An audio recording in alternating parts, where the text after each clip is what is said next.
For the past few weeks, South Africa has been doing a lot of craziness when it comes to African immigrants in their country and how they've been treating African immigrants. We've seen so many things, but let me play you this one video that really broke my heart when I watched it.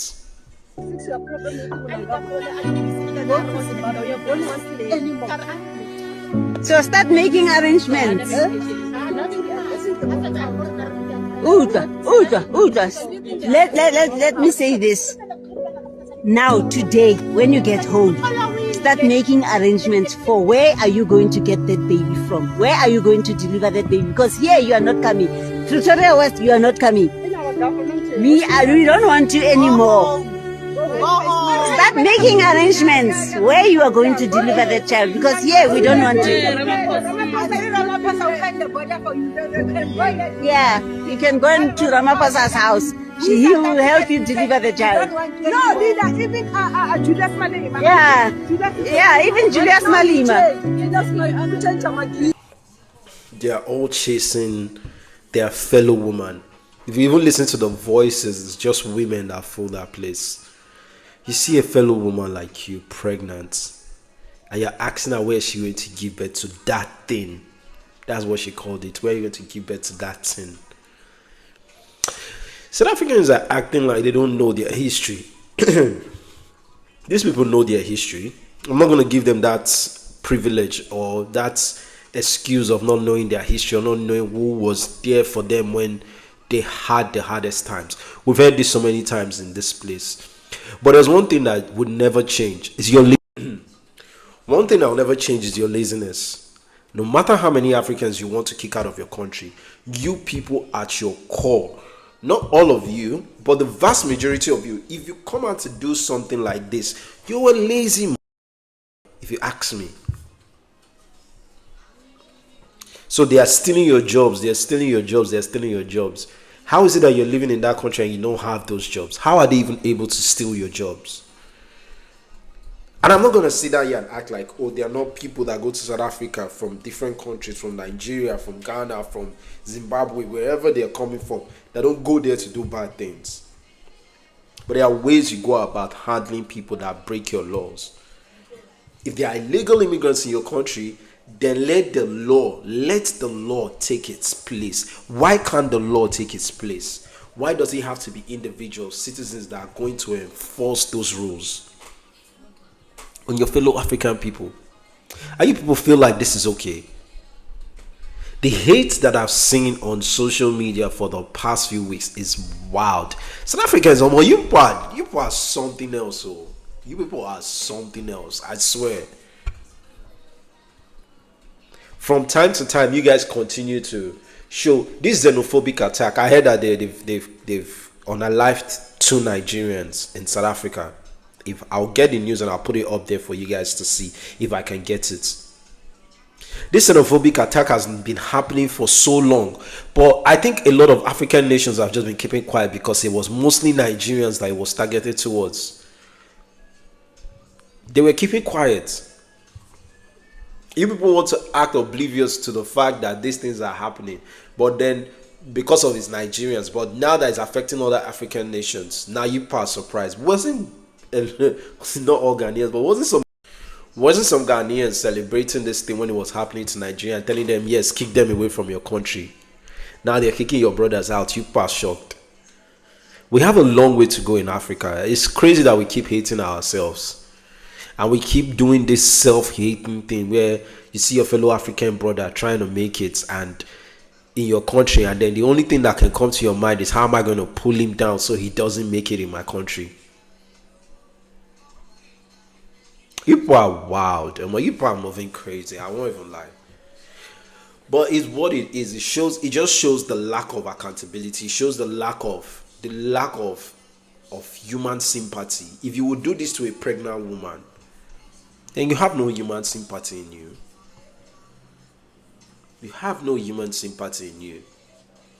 If you want to address people that are in your country illegally, address the people in your country illegally. The president of South Africa has some other BS to say. Let me look for the video. Now, this is what South African president had to say, came out to say when it comes to this conversation. To those who are here legally respect us as South Africans, respect our laws, respect our conventions and our traditions, as you would want us to respect the laws and traditions of your own country. As a nation that defeated colonialism and apartheid. So you're gonna ask for respect for your tradition and your rules, which is fair enough. Everyone going to South Africa has to respect the tradition. Everyone going to South Africa has to respect the South African law, has to respect the South African people. But at the same time, still, do the Nigerians, the Ghanaians, the people from Zimbabwe, the other foreigners from African nations in your country, don't they deserve the respect too? How are you going to talk about this and then neglect the alarming factors that are happening in your country? The alarming factors that is happening in your country. How are you going to neglect that conversation and not even bring it up? How are you not going to talk about the people that are doing this xenophobic attack, committing these things? How are you not going to address them? But you then only want to address the people and say, it is statements like this. You don't have to come out and outrightly say, oh yeah, I endorse or I support it. But all you have to do is make half statements like this and then give the notion that, yeah, I'm in support of what you guys are doing. Keep doing it. Come on. You're talking about living in one African country, and South Africa was able to defeat apartheid because of international help. It's how convenient you're making international help, and you're not trying to break down into the nucleus of what the international help is and where the international help came from. To those South Africans, or to those that don't know, Nigeria helped South Africa with $61 billion during apartheid. For South Africans to come out and act the way they are acting, are there Nigerians doing things illegally in your country? Deport them. Arrest them if need be. Crack down harder on the illegal immigrants. Crack down harder on the people doing illegal things. But don't go to legitimate business owners and burn down their businesses. Legitimate business owners and go down and destroy what they're doing. Go to their businesses. Go to their place of work. I saw a video. I will try and put it up here if I can find it. A video of a girl, a small girl. They kick her out of school because she's not South African. It is widespread. It is growing bigger and bigger. Should we talk about the woman, the woman that carried this whole thing on her head? I heard her ex is Nigerian. I don't know how true that is. But one thing we know that is very true is that she put on Twitter some years back, I need more Nigerian friends. So how did we go from there to here now? I have the video. Let me play for you guys. I love Nigerian music. I love Nigerian people. I love Nigerian men. If I had to marry a South African man, I would cheat on him with a Nigerian man. Amen. Baby. These girls who are sleeping with foreigners, they must never think they're going to control us. This is our country. I love Nigeria. XBA. But this is the woman that is fighting for this whole thing, that carried this whole thing, that started it all over again. I'm guessing you've never dated a Nigerian, eh? I would rather eat dust. A few moments later. Apparently because I dated a Nigerian who broke my heart. And I want you to know that that has nothing to do with the fact that I hate Nigerians or I hate foreigners, for that matter. It's just because it's a choice. So I want you to understand that what I'm doing has nothing to do with me being hurt or me being brokenhearted by some man, because some of you think that life starts and ends with men. That's why you're thinking you're so narrow. They don't knock you with you no good now. They can't abandon you. They say they don't go deal with you again, but they can't pepper you. You're not saying, get out of my country. All of you are criminals. All of you are heartbreakers. Can you imagine? You broke my heart. But of course, go and meet the ships that they have in your country that they call men. Of course, look at one of them being a bitch online. I'm sorry I cursed. But being a little you know, a little B word online because of the men are dating your women. Ask the women why they are dating the men.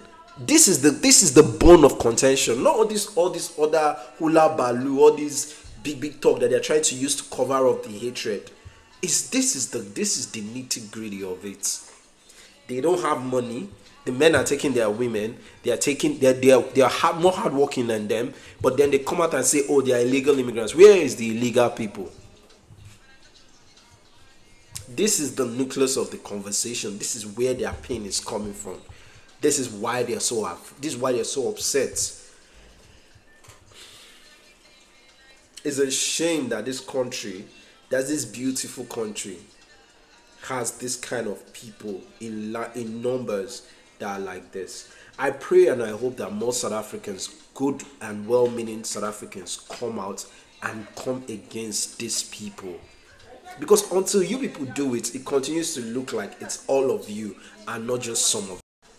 You guys need to come out and speak out against these people. Speak out against the rubbish they're doing in your country, because it's not fair. They are giving you people a bad name, and it's bad. Let me know what you guys think in the comment section. Please put it in the comment section. Let me know what you guys think of South Africans and what they're doing. It's so sad. It's so sad. I want you guys to watch another video again of South Africans holding a meeting with Chinese, Indian, Pakistani, Bangladesh people that they don't want them to employ non-South Africans anymore. That you guys must not employ them. Watch this. Able to hire South Africans because of these reasons. Wait, so what you're basically saying is if two shops don't comply, we all suffer. Yes. And that's tomorrow. That's why we said everything is on, because we've been speaking with the management. If we don't comply, we all suffer. They said yes, you must only employ South Africans. What kind of weird ass move is this? Like, why? I can never understand this hate. I genuinely cannot wrap my head around it. I want to wrap my head around it. I want to come to understand it, but it's so hard to even understand. We don't operate like this. We don't operate like this, people. It's such a shame. It's such a shame that a country as beautiful as South Africa is overturned by lazy people like this, ignorant people like this, that have no real ambition, real hope for themselves. Like I said earlier in the video, this is not going to change your laziness. It's not going to change the people that are lazy, the people that are so docile. It's not going to change that. Just best believe they are not going to change. They are going to keep being the way that they are. So all of this running around that you're doing in circles, if you like, kick out every single Nigerian in your country, kick out every single Ghanaian in your country, every single Mozambique person in your country, every single Zimbabwean person in your country, it still wouldn't change the core root of your issue. It's not even possible. You can't even do the things that you're trying to do. It's not possible. But the bigger question again that I want to ask, why don't they kick out the white people? Why don't they go and face the white people?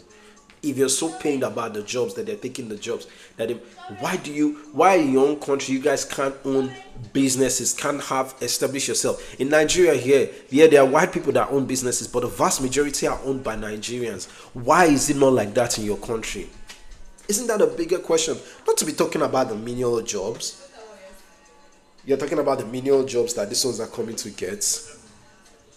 Ask yourself the bigger questions. But you guys don't see the big picture. You only see the little picture because the vast majority of your men are weak. That's why the women don't even gravitate towards them, because they are weak men. And it shows in their leadership skill. It shows in how the conversations that they have. Never in Nigeria would you ever hear a man come out and complain, "I don't want all these men in my country again because they're stealing the women." Look, what? Are you serious, brother? Brother, are you serious? That's your beef. You guys need help. You need Jesus. You need help, South Africans. You need help. They need to bring all of them now. Baptize them now. Reform them now. But let me know what you guys think in the comment section. As always, my name is Eze KGB, and I'll see you on the next one. As always, peace and love. Don't play.